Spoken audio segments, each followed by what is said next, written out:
नमस्कार दोस्तों, मेरा नाम है खुशबू और आप सभी का स्वागत है मेरे YouTube चैनल स्टडी विद खुशबू पर।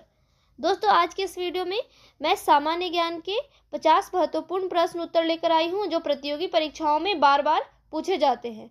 दोस्तों, वीडियो के अंत में मैंने एक सवाल पूछा है, अगर आपको उसका जवाब पता होगा तो कमेंट करके जरूर बताइएगा। चलिए दोस्तों, अब वीडियो को स्टार्ट करते हैं। पहला सवाल है, भारतीय संविधान के किस अनुच्छेद में निर्वाचन आयोग के लिए प्रावधान है? दोस्तों, इस सवाल का सही जवाब है ऑप्शन ए, अनुच्छेद 324। भारतीय संविधान के अनुच्छेद 324 में निर्वाचन आयोग के लिए प्रावधान है। दोस्तों, अगला सवाल है, भारत शब्द का सबसे पहले उल्लेख कहाँ हुआ है? दोस्तों, सवाल है, भारत शब्द का सबसे पहले उल्लेख कहाँ हुआ है? सही जवाब है ऑप्शन डी, ऋग्वेद में। भारत शब्द का सबसे पहले उल्लेख हुआ है ऋग्वेद में। दोस्तों, अगला सवाल है, परमाणु बम किस पर आधारित है? दोस्तों, सवाल है, परमाणु बम किस सिद्धांत पर आधारित है? सही जवाब है ऑप्शन सी, परमाणु विखंडन पर। परमाणु बम जो है वो परमाणु विखंडन सिद्धांत पर आधारित है। दोस्तों, अगला सवाल है, विश्व की सबसे बड़ी सेना किस देश की है? दोस्तों, सवाल है, विश्व की सबसे बड़ी सेना किस देश की है? सही जवाब है ऑप्शन सी, अमेरिका। विश्व की सबसे बड़ी सेना किस देश की है? अमेरिका की है। दोस्तों, भारत नंबर 4 पर आता है, सेना के मामले में भारत जो है वो चौथा नंबर पर है। अगला सवाल है, वर्तमान समय में 2024 में भारत के पास कितनी पनडुब्बियां हैं? दोस्तों, सवाल है, वर्तमान में भारत के पास कितनी पनडुब्बियां हैं? सही जवाब है ऑप्शन सी, 17। वर्तमान में भारत के पास 17 पनडुब्बी है। अगला सवाल है, इंटरनेशनल न्यूज सर्विस कहाँ पर स्थित है? दोस्तों, सवाल है, इंटरनेशनल न्यूज सर्विस कहाँ पर स्थित है? सही जवाब है ऑप्शन बी, अमेरिका में। इंटरनेशनल न्यूज सर्विस जो है वो अमेरिका में स्थित है। अगला सवाल है,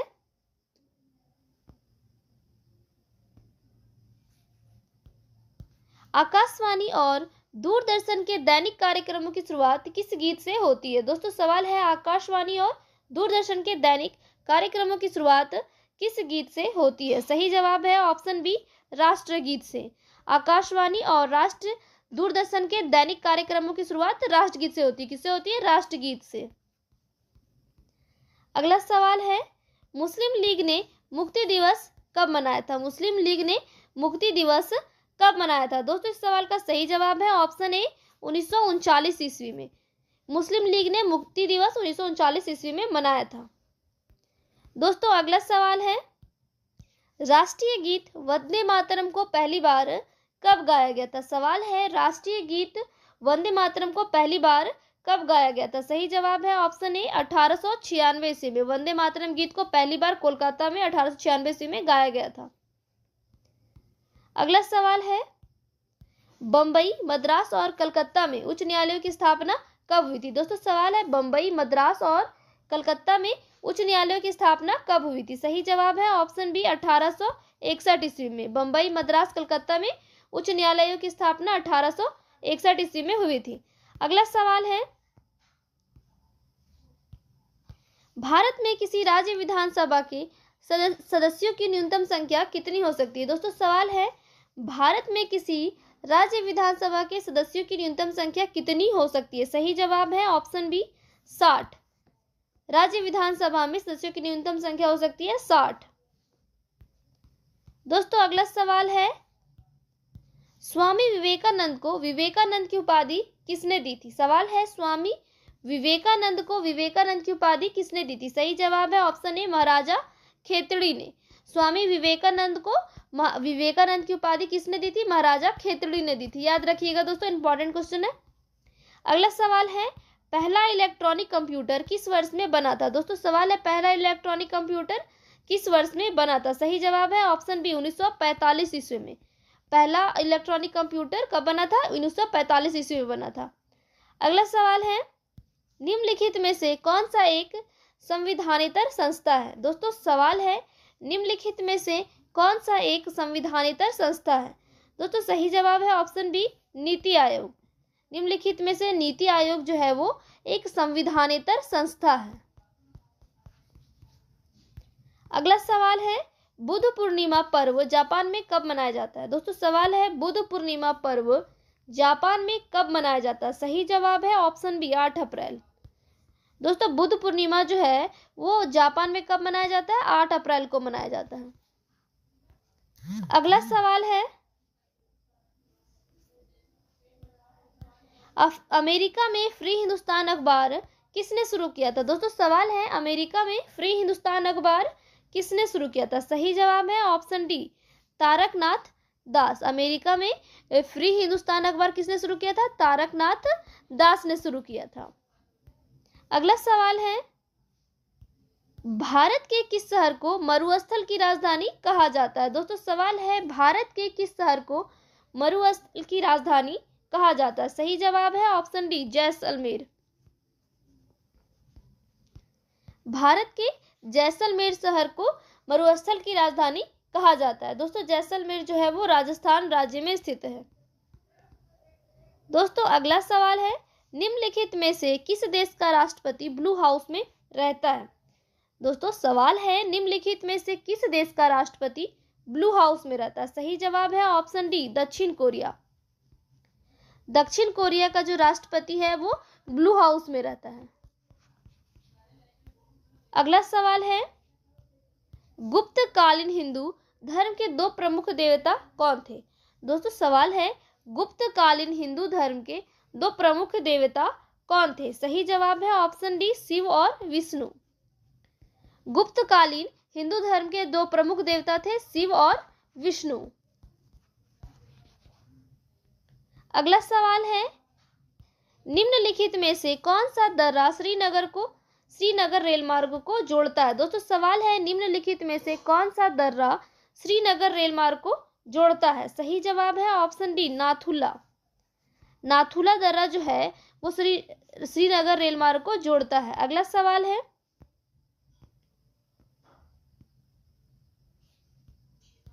निम्नलिखित में से किस देश के नागरिकों को 2 या 3 साल तक आर्मी की ट्रेनिंग लेना अनिवार्य है?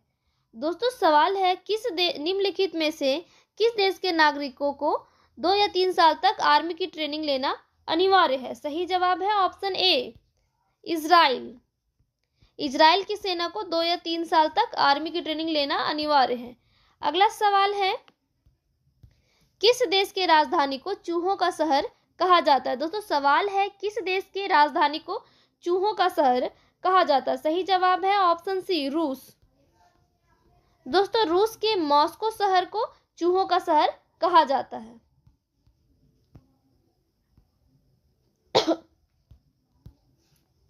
अगला सवाल है जिस कृषि में फसलों की खेती और पशुपालन एक साथ होता है उसको क्या कहते हैं? दोस्तों सवाल है जिस कृषि में फसलों की खेती और पशुपालन एक साथ होता है उसको क्या कहते हैं? सही जवाब है ऑप्शन बी वाणिज्यिक कृषि। जिस कृषि में फसलों और पशुपालन फसलों का उत्पादन और पशुपालन एक साथ होता है उसे वाणिज्यिक कृषि कॉमर्शियल फार्मिंग कहते हैं।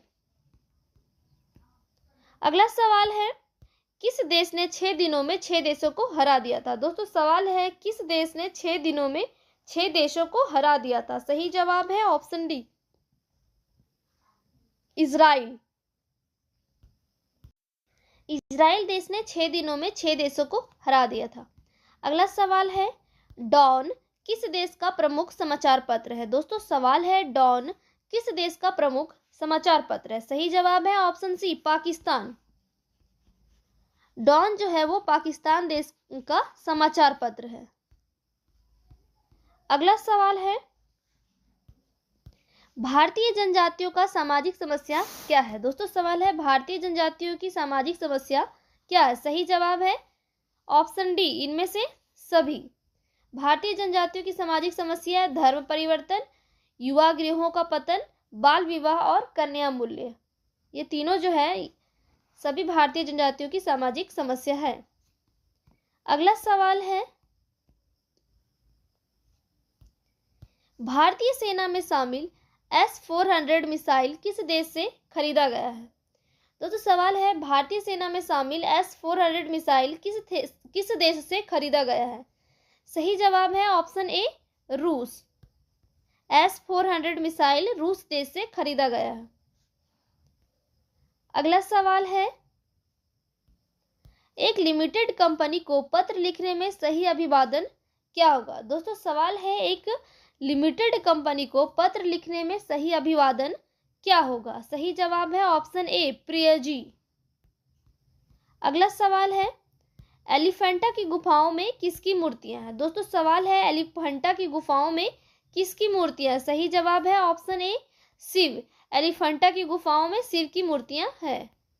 अगला सवाल है, स्वतंत्र भारत की यात्रा पर आने वाले प्रथम ब्रिटिश प्रधानमंत्री कौन थे। सवाल है, स्वतंत्र भारत की यात्रा पर आने वाले प्रथम ब्रिटिश प्रधानमंत्री कौन थे। सही जवाब है ऑप्शन बी, हैरोल्ड मैकमिलन।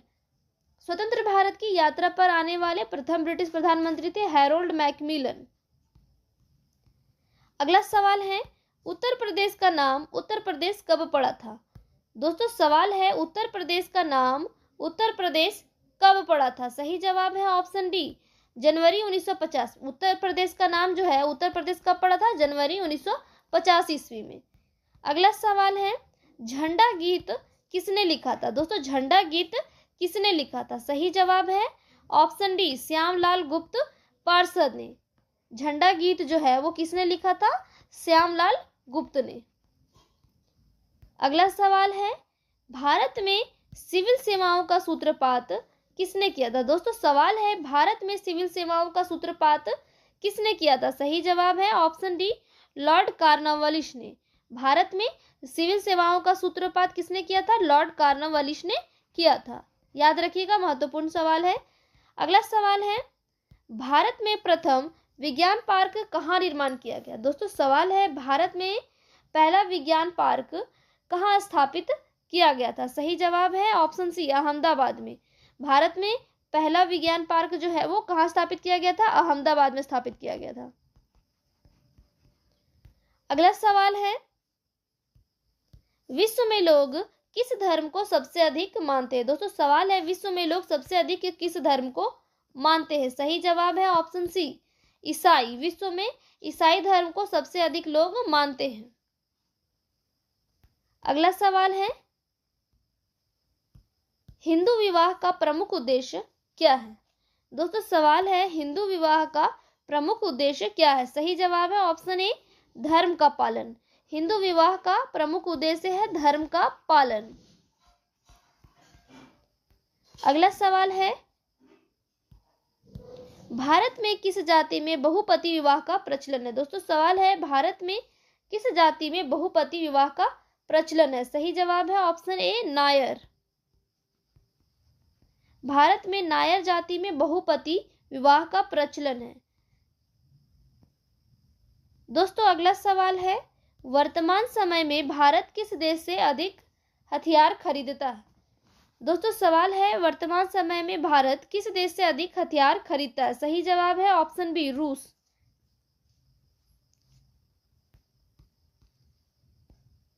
अगला सवाल है, भारत की सबसे मशहूर कंपनी रिलायंस किस वर्ष में शुरुआत हुई थी। दोस्तों भारत की मशहूर कंपनी रिलायंस की शुरुआत कब हुई थी। सही जवाब है ऑप्शन ए, 8 मई 1973 ईस्वी में। रिलायंस कंपनी की शुरुआत हुई थी 8 मई 1973 ईस्वी में। अगला सवाल है, भारत भारती के रचनाकार कौन है। दोस्तों सवाल है, भारत भारती के रचनाकार कौन है। सही जवाब है ऑप्शन डी, मैथिली शरण गुप्त। भारत भारती के रचनाकार हैं मैथिली शरण गुप्त।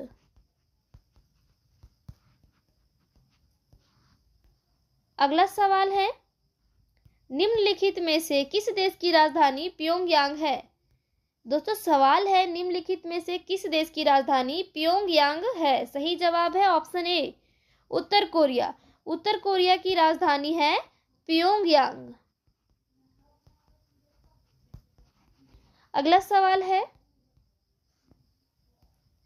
भारतीय राष्ट्रीय कांग्रेस के सबसे अधिक समय तक अध्यक्ष कौन थे। दोस्तों सवाल है, भारतीय राष्ट्रीय कांग्रेस के सबसे अधिक समय तक अध्यक्ष कौन थे। सही जवाब है ऑप्शन ए, अबुल कलाम आजाद। भारतीय राष्ट्रीय कांग्रेस के सबसे अधिक समय तक अध्यक्ष थे अबुल कलाम आजाद।